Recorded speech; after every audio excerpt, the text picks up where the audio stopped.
მოგესალმებით, მომავალი ტივის ეთერშია ყველაზე შემოქმედებითი გადაცემა არც თაობა, მე კი სოფია შენგელია ვარ, მე მინდა წარმოგიდგინოთ ჩვენი სტუმარი, ეს არის გიორგი კახიშვილი, პოეტი. გიორგი, დიდი მადლობა მოსვლისთვის, რომ გამონახეთ რა ჩვენთვის. დიდი მადლობა თქვენ მოწვევისთვის. გიორგი, მოდი შენი თავი გააცანი პირველ რიგში მაყურებელს, შენ თავზე მოვყავი ორი სიტყვით. მე ვარ გიორგი კახიშვილი, ახალგაზრდა პოეტი, თუ შეიძლება ითქვას ჩემი ასეთი პოდკასტი წოდება პოეტი. ვცდილობ დავწერო გემოვნებიანი პოეზია შევქმნა, მივაწოდო შემდეგ კითხულს, მათაც მეტწილად მოსწონთ ხოლმე ჩემი შემოქმედება, რაც ძალიან მახარებს. აგრეთვე ვარ სპორტით დაკავებული, თუმცა მეტწილად მაინც პოეზიით ვარ გატაცებული და ჩემი საქმიანობა ვთვლი, რომ ამ ეტაპზე უფრო პოეზია ავიდრე სპორტი. რამდენი წლის ხარ, გიორგი? 17 წლის, ძალიან პატარა ხარ, შეიძლება ითქვას. სპორტით, რომელი სპორტით ხარ დაკავებული? დაკავებული ვარ ფეხბურთით, დაახლოებით 5-6 წელი არის ფეხბურთს ამოშობ და ჩემს სამომავლო გეგმაში ვხედავ ფეხბურთს როგორც ჩემი ცხოვრების განუყოფელ ნაწილს. გასაგებია და სად თამაშობ ფეხბურთს? ამ ეტაპზე ფეხბურთს თამაშობ კალონჭეკიძის საფეხბურთო სკოლა ოლიმპიკში. მთელი ეს პერიოდი, მთელი ჩემი კარიერა გატარებული მაქვს ამ გუნდში, სადაც ძალიან ოჯახური გარემოა, ყოველდღე მიხარია ვარჯიშს მისვლა და გულმწყდება, როდესაც უკვე წამოსვლის დროა, ყოველ ახალ დღეს ხვდები სიხარულით, იმიტომ რომ ვიცი მე მისასვლელი ვარ ვარჯიშზე, სადაც დამხვდებიან ისეთი ადამიანები, რომლებიც შემიქმნიან ოჯახურ გარემოს. გასაგებია, რამდენი წლიდან წერა, როდის დაიწყე წერა? ზუსტი ასაკი, როდის დავიწყე წერა არ მახსოვს, იმიტომ რომ ცოტა აძლებულ ასაკში არ ვქმედი არაფერ ღირებულს იმისთვის, რომ დამახსოვრებოდა ეს ყველაფერი. დაახლოებით წელიწადნახევარი რაც დავიწყე ღირებული პოეზიის შექმნა და ამის შემდეგ უკვე აქტიურად მოღვაწეობ ამ სფეროში. მანამდე ვწერდი რაღაცებს, მაგრამ არ ვთვლი, რომ ეს იყო რაიმე კარგი და ღირებული. შესაბამისად არ მახსოვს რა ასაკში დავიწყე წერა. გასაგებია, ეხლა სწავლობ ხო ალბათ? 11 კლასის მოსწავლე. აბიტურიენტი ხარ, საკმაოდ ესეთი რთული პერიოდია ცხოვრებაში, აქეთ სპორტი, პოეზია, სწავლა, ალბათ მასწავლებელთანაც ხარ და როგორ ახერხებ ამ ყველაფერს? სხვადასხვა ბავშვობიდან მიჩვეულება რამხრივ სირთულეებს არასდროს არ მქონია თავისუფალი დრო, იმიტომ რომ ჯერ კიდევ ადრეულ ასაკში დაახლოებით 5 წლის ვიყავი, დავდიოდი ქართულ ხალხურ ცეკვებზე, ამავდროულად დავდიოდი მუსიკალურ სასწავლებელში და ამ ყველაფრის პარალელურად კიდევ ვახერხებდი, რომ კარგად მესწავლა. მიჩვეული ვარ ამ დატვირთულ გრაფიკს, შესაბამისად ამჯერადაც არ მიჭირს, რომ დატვირთულ გრაფიკში მოვახერხო ყველა სფეროში თანაბრად მოღვაწეობა. სად აპირებს სწავლის გაგრძელებას თუ რედმულ არ არის? ჯერჯერობით არ მოვწიცეთ გადაწყვეტილი სად ვაპირებ ჩაბარებას, მაგრამ სავარაუდოდ ჩავაბარებ ფილოლოგიურ ფაკულტეტზე ივანე ჯავახიშვილის სახელობის უნივერსიტეტში. რამდენად გამომივა ეს მეორე საკითხია, ბოლო შემთხვევაში განზრახვა აზეთიეთში. ფილოლოგია რატომ გაინტერესებს? იქიდან გამომდინარე, რომ თავად ეს ვწერ, ძალიან საინტერესო იქნება ჩემი აზრით ამ საქმის შესწავლა და მომავალში გამომადგება ნამდვილად, თუნდაც იმ მასწავლებლის შესწავლა, რომელიც აუცილებელია ამ წერილისთვის. იგივე იქნება ეს ლექსში თუ შემდეგ თუ გავაგრძელებ პროზაში მოღვაწეობას, მაგალითად რაც ძალიან მინდა და არ ვიცი რამდენად გამომივა, მაგრამ ფაქტია რომ ეს ასარ დავაკლებ ამ ყველაფერს. ჩემი აზრით ეს საგანი გამომადგება მომავალში და რატომღაც ვფიქრობ, რომ უფრო მეტი სიყვარულით შევისწავლე მას, ვიდრე რომელიმე სხვა საგანს. იცი რა მაინტერესებს, შენ ფიქრობ, რომ გინდა შენი ცხოვრება პოეზიაში და ფეხბურთში გააგრძელო, მაგრამ ფინანსური თვალსაზრისით და ზოგადად ცხოვრების თვალსაზრისით რამდენად ფიქრობ, როგორ დაგეხმარება ეს ყველაფერი? ცოტა არ იყოს. ფიქრი ამ ყველაფერზე. ცოტა არ იყოს გასაკვირიც არის და ხშირად მეკითხებიან, რა კავშირშია საერთოდ ფეხბურთი და პოეზია ერთმანეთთან და მეც მიგვიჩნევს ეს ფეხბურთი და პოეზია არანაირ კავშირში არ არის ერთმანეთთან, მაგრამ მე მინდა პირველ რიგში რომ დავანგრიო სტერეოტიპი, რომლის მიხედვითაც სპორტსმენები არიან გამონათლებლები, არ აინტერესებთ ხელოვნება, რაიმე მსგავსი, ეს არის სრული აბსურდი, თუ ადამიანს სურდა ერთდროულად მოახერხებს იმ მოღვაწეობას სპორტში და იმ მოღვაწეობას განათლების სფეროშიც.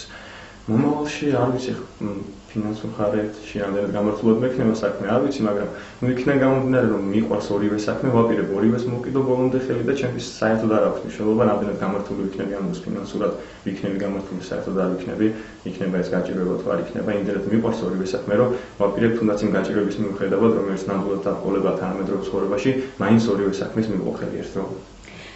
გასაგებია, არჩევანის წინაშე რომ დადგე პოეზია თუ ფეხბურთი, რომელს აირჩევდი?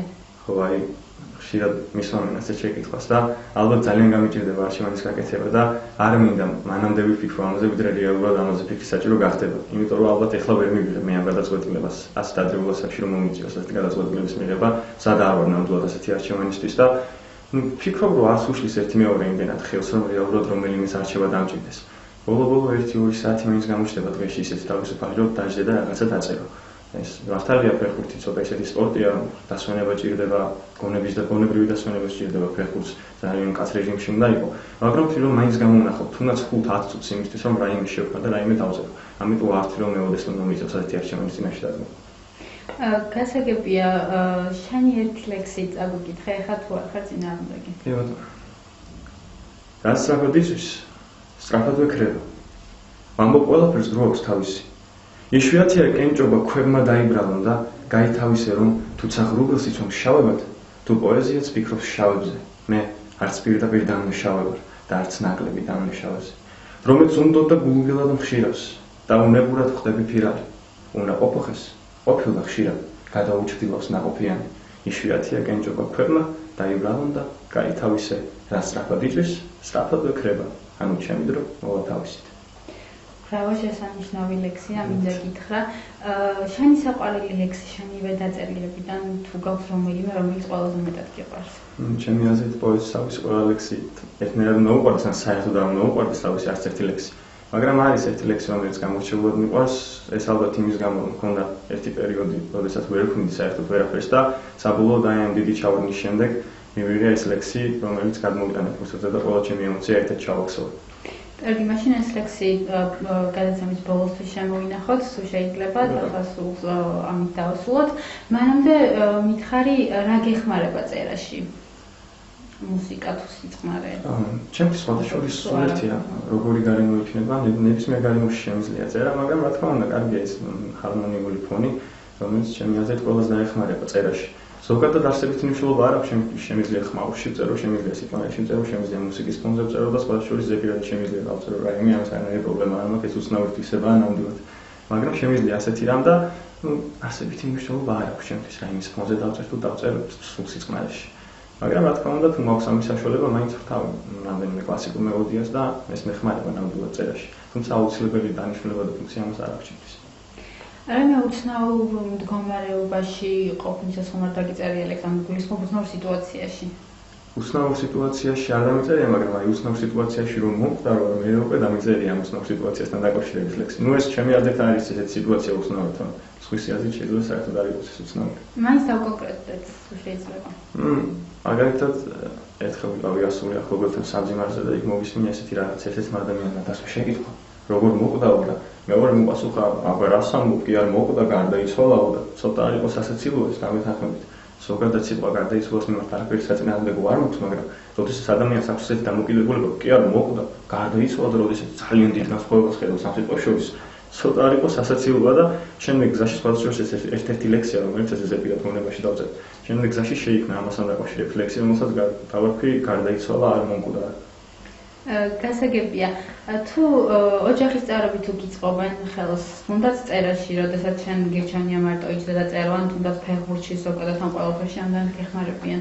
სპორტის მხრივ ნამდვილად მიწყობენ ხელს. მართალია თავდაპირველად ჩემს ოჯახს მაინც ნამდვილად დიდი ინტერესი არ ჰქონდა ფეხბურთისა, იმიტომ რომ იმდენად მიყვარდა ამ სპორტი, საბოლოოდ ყველაფერი მივატოვე იმისთვის, რომ სპორტზე მისულიყავი და ცოტა არ იყოს უკმაყოფილებას იწვევდა ეს ჩემს ოჯახში. თუმცა საბოლოოდ როდესაც ნახეს, რომ ნამდვილად მოწადინებული ვიყავი და ნამდვილად შემეძლო რაიმისთვის მიმიღწია ამ სპორტში, საბოლოოდ შემიწყეს ხელი. რაც შეეხება პოეზიაში თუ მიწყობენ ხელს, ის ფაქტი, რომ მე დღეს კალამი მიჭირავს ხელში და ვწერ, არის თავიდან ბოლომდე ჩემი ოჯახის დამსახურება. ჯერ კიდევ ახალი ადგილი მქონდა ენა, როდესაც ლევანიძის ლექსებს მასწავლდნენ ძალიან ისეთ ლექსებს, რომელიც შეიძლება დასრულმა ადამიანმა არ იცოდეს. და აი ამ დროს ჩაისახა ჩემში პოეზიის სიყვარული, დროდადრო განვითარდა ეს სიყვარული, მომწიფდა და საბოლოოდ ამან განაპირობა ის, რომ მე კალამი ავიღე ხელში და გადავწყვიტე და დამეწყო წერა. ჩემი ოჯახი ძალიან ლიტერატურული ოჯახია, ძალიან უყვართ ლიტერატურა, მუდმივად კითხულობენ და მეც რა თქმა უნდა ხელს მიწვევენ იმაში, რომ მივიღო განათლება და მიყვარდეს პოეზია. გასაგებია, შენს პირად ცხოვრებაში თუ არის რამე, იმიტომ რომ ზოგადად ხელოვანი ადამიანისთვის პირადი ცხოვრება ძალიან ბევრს ნიშნავს. ამ შეკითხვას მე მაგალითად დავაკავშირდი ხომარ ყოლსუნძეზე ესეთ შეკითხვასთან. და კიდე საკეთ თემაა, იმიტომ რომ ხელოვანი ადამიანი მუზა. ჩემ პირად ცხოვრებაში არ ხდება რაიმე ისეთი განსაკუთრებული. უბრალოდ ყველაფერი ის, რაც ხდება ჩემს გარშემო, თუ ეს ყველაფერი ჩემში აღძრავს პროტესტს ან რაიმეზე უკმაყოფილო თუ რჩები, მაშინ ვიღებ კალამს ხელში და ვწერ. ეს გარემოება მეხმარება ნამდვილად წერაში. რაიმე ისეთი განსაკუთრებული მოხდებოდეს ჩემს პირად ცხოვრებაში, ასეთი არ არის საფრთხე. შენი პირადი სივრცე როგორია, მეგობრები, რამდენად ბევრი მეგობარი ყავს, რამდენად კონტაქტური ადამიანი ხარ? ან დრო რამდენად რჩება მათთვის? კონტაქტური ადამიანი ვარ ნამდვილად. მეგობრები არ ყავს ძალიან ბევრი, თუმცა ეს არის რომ ყავს მეგობრები, რომლებიც მოღვაწეობენ პოეზიაში, ყავს მეგობრები, რომლებიც მოღვაწეობენ ფეხბურთში და მიწევს რომ აი პოეზიაში მოღვაწე მეგობრებთან სულიად განსხვავებული ვიყო და აი ფეხბურთთან მეგობრებთან სულიად განსხვავებული ვიყო, იმიტომ რომ რეალურად სხვადასხვა ინტერესის სფეროები აქვს მათ და ერთი და იგივე თემაზე ვერ ისაუბრებ ორივე სახის მეგობრებთან. მიწევს მაგალითად ჩემ ფეხბურთთან მეგობრებთან ფეხბურთზე საუბარი, სპორტზე საუბარი, ხშირად უკმაყოფილების გამოთქმა რაღაცასთან დაკავშირებით და რა თქმა უნდა ჩემს მეგობრებთან ერთად მიწევს პოეზიაზე საუბარი და ცოტა არ იყოს რთულია ასეთი რამ, მაგრამ საბოლოოდ მაინც ვახერხებ ამ ყველაფერს. იცი რა მაინტერესებს, რამე გამორჩეული ადგილი თუ გაქვს, სადაც სიმშვიდეს პოულობ შენ საკუთარ თავთან? გამორჩეული ადგილი არ მაქვს, იმიტომ რომ რეალურად ქუჩაში იშვიათად გავდივარ, ნამდვილად არ გავდივარ ხშირად. სახლში მაქვს ესეთი ადგილი, ჩემი ოთახი, სადაც მოწყობილი მაქვს ჩემი სამუშაო მაგი და იქ არის ჩემი წიგნები ვიდეოს იქ ჩემი და ყოველთვის ოდესაც დავუშვათ რამე დაპროექტებული ვარ ან დამშვიდება მჭირდება, მივდივარ ამ სამუშაო მაგიდასთან, ვიღებ ჩემს საყვარელ წიგნს, ან თუნდაც ჩემს საყვარელ პოეტს და რა ვთქვათ, შეიძლება ეს არის ჩემთვის ერთგვარი თერაპია, რომელიც მომშვიდებს, მაწყნარებს და საბოლოოდ ისე უგუნდებს ცხოვრების ჩვეულებრივ რეჟიმს. ანუ კითხვა შენთვის თერაპიაა. შეიძლება ასეც ითქვას. საყვარელი მწერალი ან პოეტი? საყვარელი პოეტი ჩემი არის ხალხისთვის უცნობი შემოქმედი, რომელიც ძალიან მეგვისო ხალხისთვის არის უცნობი, ეს არის თეიმურაზ აბულაძე, რომელიც ყოველ შორის ჩემი შორეული ნათესავია, თავის დროზე მწერალთა კავშირშიც ირიცხებოდა, თუმცა საბოლოოდ ამ პერიოდმა განაპირობა ის, რომ მისი სახელი დროშს თანდგა თავიდან ბოლომდე და რეალურად ყოველ მისმა ნათესავებმა დაახლოვებულმა იციან მისი არსებობის შესახებ და პოეზიაში საკმაოდ კარგად გარკვეულმა ადამიანებმა.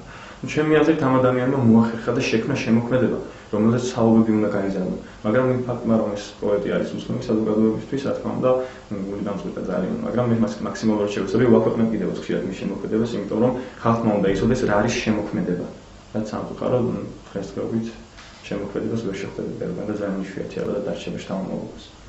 და რამ განაპირობა ის, რომ მისი შემოქმედება არის შენთვის პირველი და ეს არის შენთვის საყვარელი მწერალი, რა არის მის ლექსებში ასეთი?